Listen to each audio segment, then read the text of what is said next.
시간에는 앙상블의 대표적인 기법인 랜덤 포레스트에서 대해서 배웠었는데, 랜덤 포레스트는 이제 배깅을 이용한 방법이었죠. 즉 부트스트랩이라는 새로운 데이터셋을 만든 후에 거기에 대해서 여러 가지 결과를 어그리게이트 통합해서 다수결 투표로 그 결과를 예측하는 방법이었어요.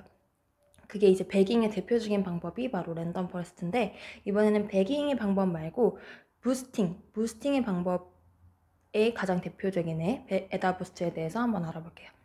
자, 부스팅하는 여러 가지 방법이 있는데 그 중에서 에다부스트가 가장 유명하고 이해하기도 쉬워서 선생님이 에다부스트를 예시로 들고 왔어요.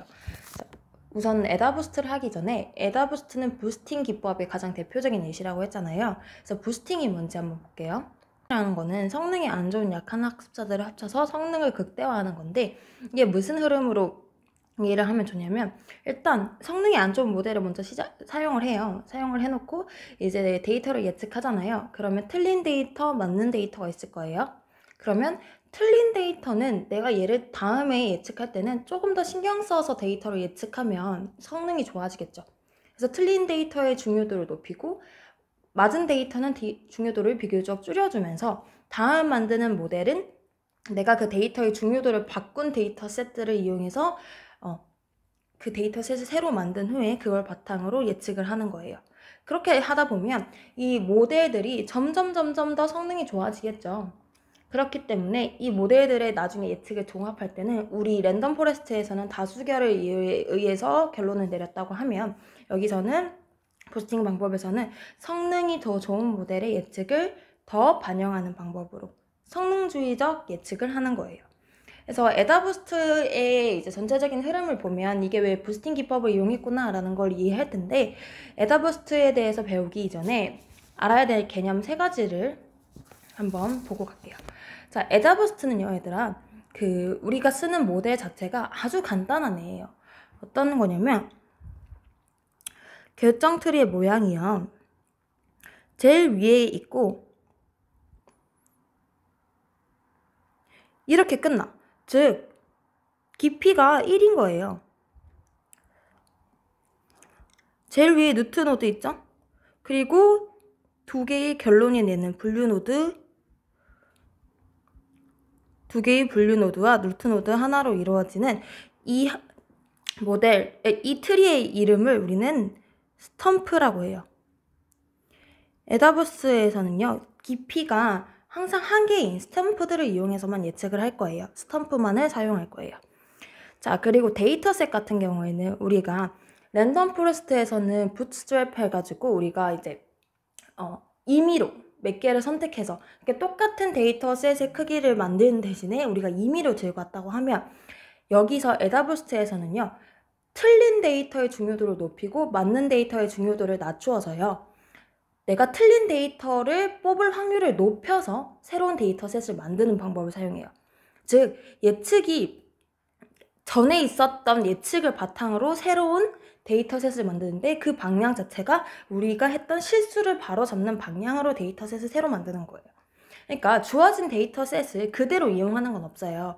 그러니까 부트스트랩이나 부스팅 모두요, 새로운 데이터셋을 만드는데 부트스트랩은 임의로 만드는 거라고 생각하면 되고, 부스팅은 여기서 좀 더 실수를 바로 잡는 방향으로 틀린 거를 조금 더 중요하게 생각하면서 데이터셋을 만드는 거예요. 이해됐어요? 그리고 마지막으로 예측 측면에서 이제 랜덤 포레스트는 이제 다수결을 이용해서 결과를 예측했다면, 여기서 예측은 성능주의적 예측을 해요. 즉 성능 좋은 결정 스탬프들의 예측 의견의 비중을 높여주는 거예요. 그래서 만약에 이제 랜덤 포레스트 같은 경우에는 통과, 탈락이라는 2가지 분류가 있었을 때, 통과할 것이라고 예측한 모델이 1개고 탈락할 거라고 말한 모델이 2개라고 했어요. 그러면 이제 랜덤 포레스트 입장에서는 우리는 탈락이라고 결론을 내리는 게 맞죠. 근데 에다부스트 입장에서는요, 통과라고 이제 결론을 내린 스탬프의 성능이 0.8이었고요.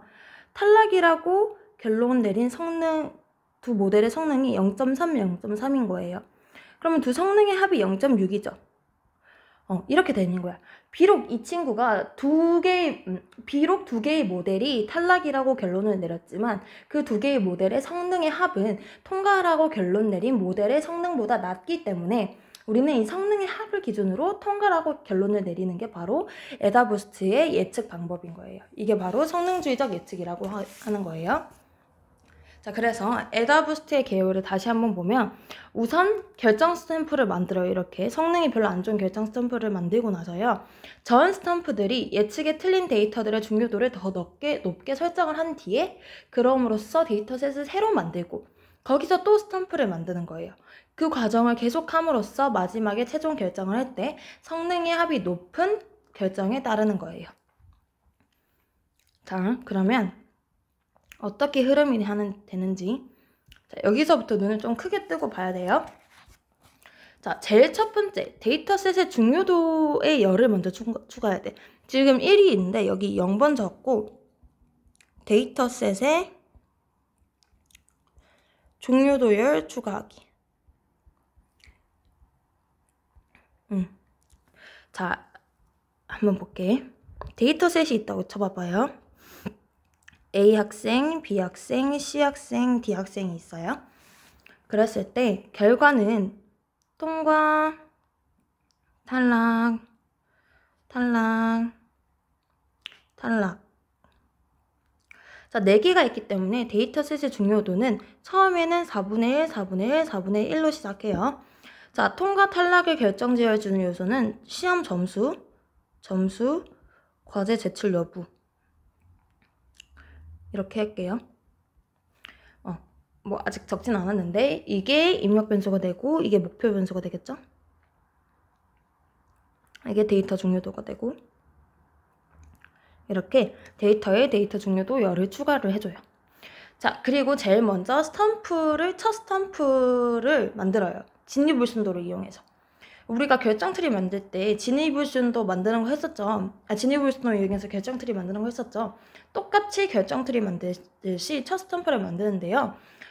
루트노드 하나만 만들면 되는 거예요. 그리고 나서 그 밑에 루트노드로부터 이루어지는 분류노드 2개를 만든, 즉 스탬프 하나를 일단은 만드는 거예요.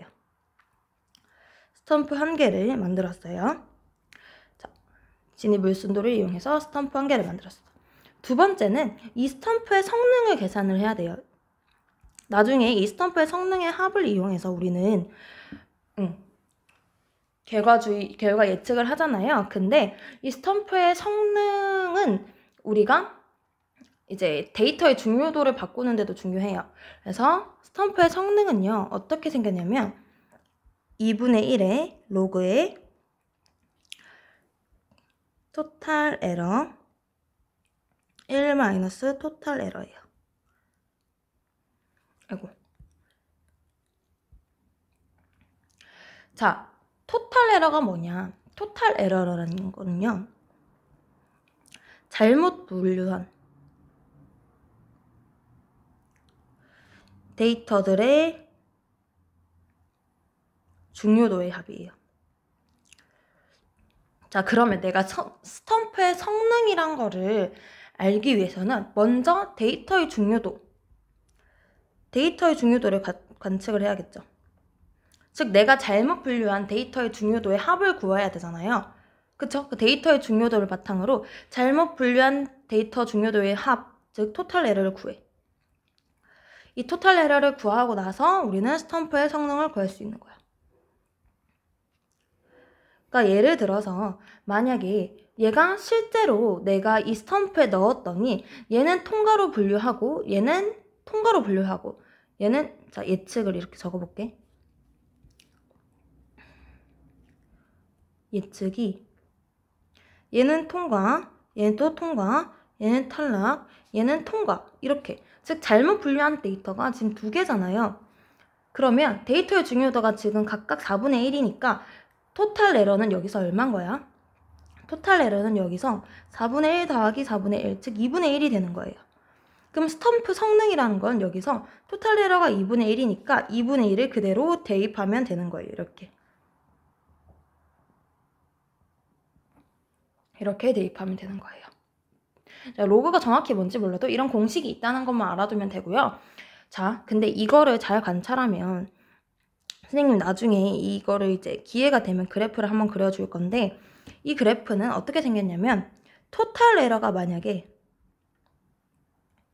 1로 가. 토탈 에러가 1로 간다는 뜻은 무슨 뜻이야? 지금 데이터의 중요도의 합은요, 얘들아, 잠깐만. 데이터의 중요도의 합은 항상 1을 넘지 않게 해요. 데이터의 중요도의 합은 항상 1이 넘지 않게 가지고 와요. 근데 이 토탈 에러가 1로 가까이 간다는 거는 다 다르게 예측을 했다는 거잖아요. 이 스탬프의 성능에 대한 함수식을 보면 토탈 에러가 1로 가면요, 스탬프의 성능은 정말 마이너스 무한대의 숫자에 가깝게 다가가는 그래프 형태예요. 반면에 토탈 에러가 0으로 가까이 가면, 즉 틀린 게 없으면 스탬프의 성능은 무한대로 가까이 가게 하는 그런 그래프 모양이에요. 기회가 되면 선생님이 꼭 그려주도록 할게요. 자, 그렇게 해서 우리는 이제 스탬프를 만들고 나서 스탬프의 성능까지 계산을 했어요. 자, 그럼 그 다음에 이 예측을 바탕으로 새로운 데이터셋을 만든다고 했었잖아요. 그래서 우리는 데이터의 중요도를 바꿔줌으로써 새로운 데이터셋을 만들어 볼 건데요. 데이터의 중요도는요. 자, 여기서 보면, 자, 이 부분 지울게요. 자, 새로운 데이터의 밑에 얘들아 새로 적을게. 자, 기존의 데이터 중요도 이렇게 할게. 4분의 1, 4분의 1, 4분의 1, 4분의 1이었는데 얘는 예측을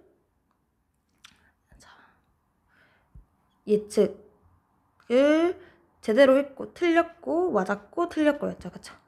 그래서 스탬프의 성능이 구해보면 사실 0이 되는데요. 일단 이렇게 해서 우리는 토탈 에러가 2분의 1이라는 점, 그래서 스탬프의 성능까지 구했어.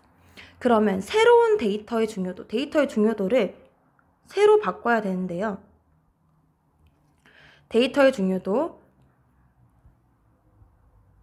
공식은요. 새로 바꾼 데이터의 중요도는요. 기존의 데이터 중요도에다가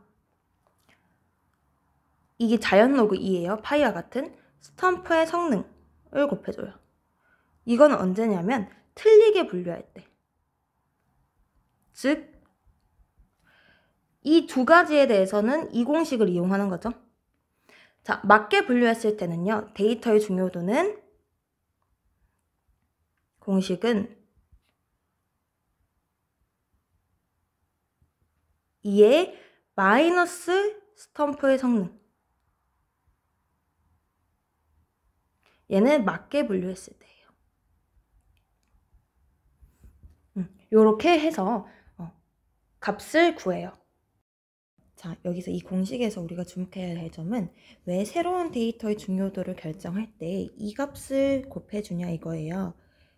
그것도 식도 틀리게 분류할 때와 맞게 분류할 때의 데이터의 중요도를 구하는 식이 다른 이유를 한번 살펴볼게요. 자, 우선은 내가 y는 2의 x라는 그래프와 y는 2의 마이너스 x라는 그래프에 대한 이해도가 필요한데, y는 2의 x라는 그래프가 얘들아 사실은 이렇게 생겼어요. y는 2의 마이너스 x라는 그래프는 이렇게 생겼어요. x, y 이렇게 생겼는데요. 지금 보면 스탬프의 성능이 x값이잖아요. 지금 스탬프의 성능이 커지면 커질수록 이 2의 스탬프 성능 값은 더 커지는 거야. 즉 이게 무슨 말이냐면 내가 애초에 틀리게 분류한 애들은 더 데이터의 중요도를 높여준다 그랬잖아요. 그럴 때 이 스탬프의 성능이 좋으면 좋을수록 스탬프의 성능이 좋은 애가 틀리게 분류하면 더 그 가중치를 높여주기 위해서 이 함수를 쓰는 거고요. 이거 같은 경우에는 지금 맞게 분류한 애들은 데이터의 중요도를 낮춰준다 그랬잖아요. 근데 이 친구들은 스탬프의 성능이 좋을수록 데이터의 중요도를 더 낮춰주기 위해서, 즉 우리의 기본 골자는 틀리게 분류한 애들의 데이터의 중요도는 높여주고 맞게 분류한 애들의 데이터의 중요도는 낮춰주는 건 맞는데, 거기서 더해서 스탬프의 성능이 더 성능이 좋은 모델의 경우, 트리의 경우 틀리게 분류했다면 더 데이터의 중요도를 높여주고, 틀리게 분류한 애들이 많을 텐데 그 중에서 스탬프의 성능이 좋으면 더 데이터의 중요도를 높여주는 역할을 하는 거죠. 그리고 스탬프의 성능이 더 좋을수록 맞게 분류한 애들은 데이터의 중요도를 낮춰주는 역할을 하는데요. 사실 이 결과값을 여기다 대입을 했을 때 나오는 이 데이터의 중요도의 합은 사실 1이 안 될 수도 있어. 근데 나는 항상 이 데이터의 중요도의 합은 1을 맞춰줘야 되잖아요. 그래서 만약에 이 결과값을 내가 뭐 예를 들어서 이게 0.1, 0.5, 0.2,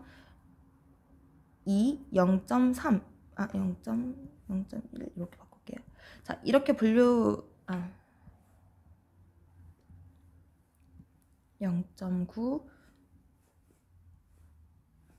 이 실제 값은 아닐 수 있어요. 자, 이렇게 나왔다고 쳐봐봐요. 이렇게 나왔다고 지금 가정을 하는 거예요. 이 공식에만 넣었을 때 결과값이 이렇게 나왔다고 해봐봐. 자, 지금 데이터의 합이요. 데이터의 중요도의 합이 2를 초과하고 있죠.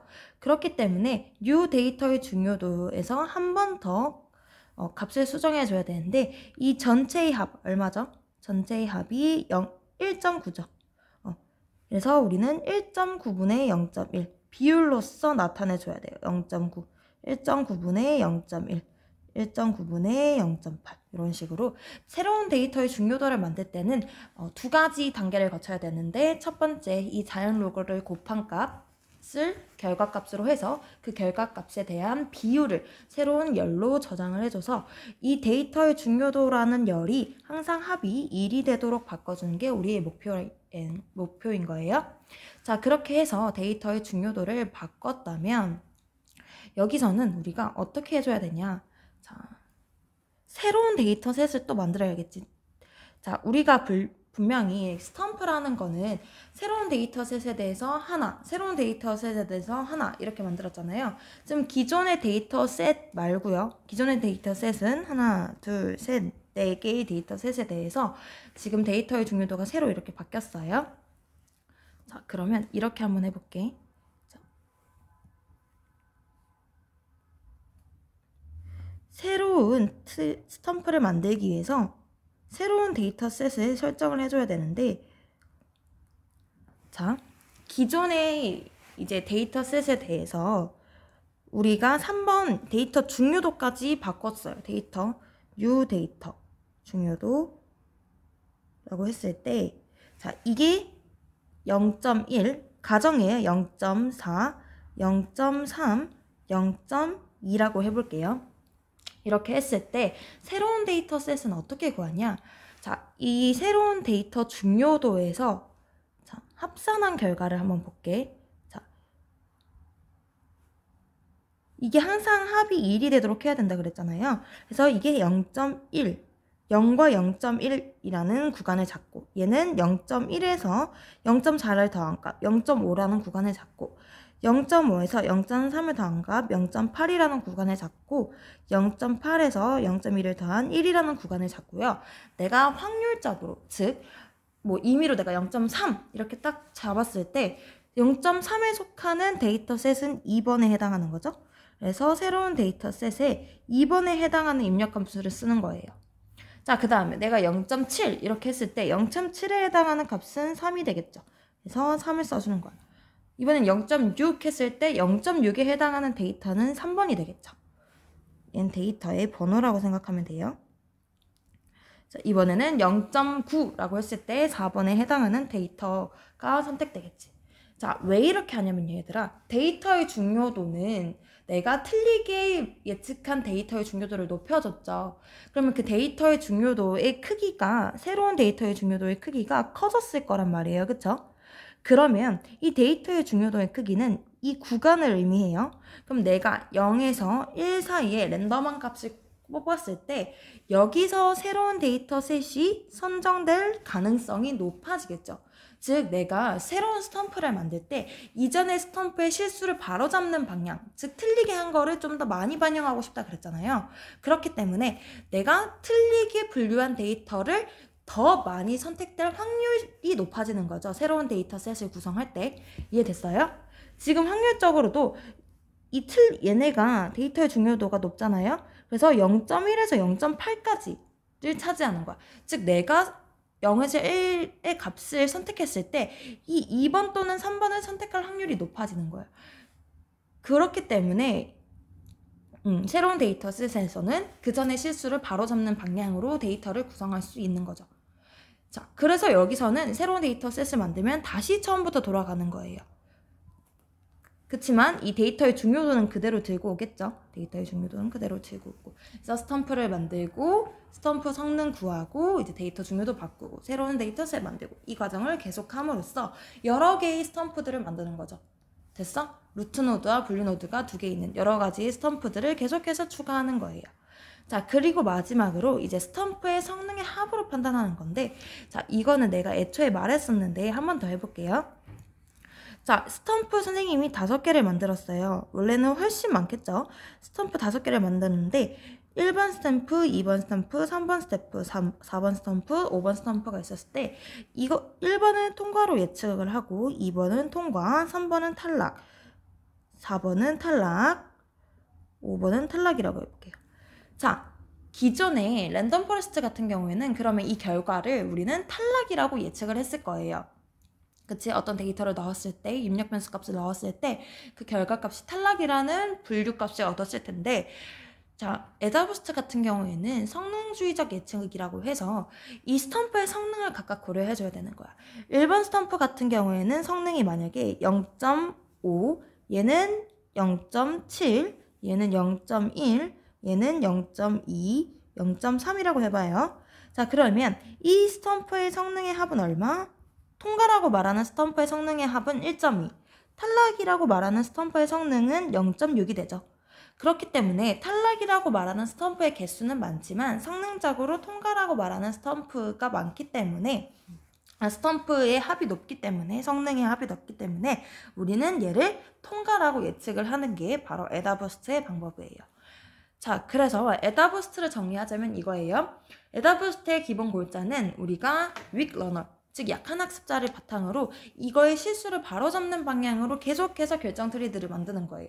기존의 랜덤 포레스트는 무작위적으로 이제 데이터셋을 정하고 무작위적으로 트리를 만들었다고 생각하면 여기 에다부스트 같은 경우에는 이제 실수를 바로잡는 방향으로 데이터셋을 바꿔주고 바꾼 데이터셋을 기준으로 새로운 스탬프를 만들고 트리를 만들고 그 바탕으로 여러 개의 트리가 만들어졌을 때 랜덤 포레스트 같은 경우에는 다수결의 방식으로 이제 우리가 결론을 냈다 하면 에다부스트 같은 경우에는 성능의 합, 즉 성능주의적인 결론을 토대로 결론을 내는 거예요.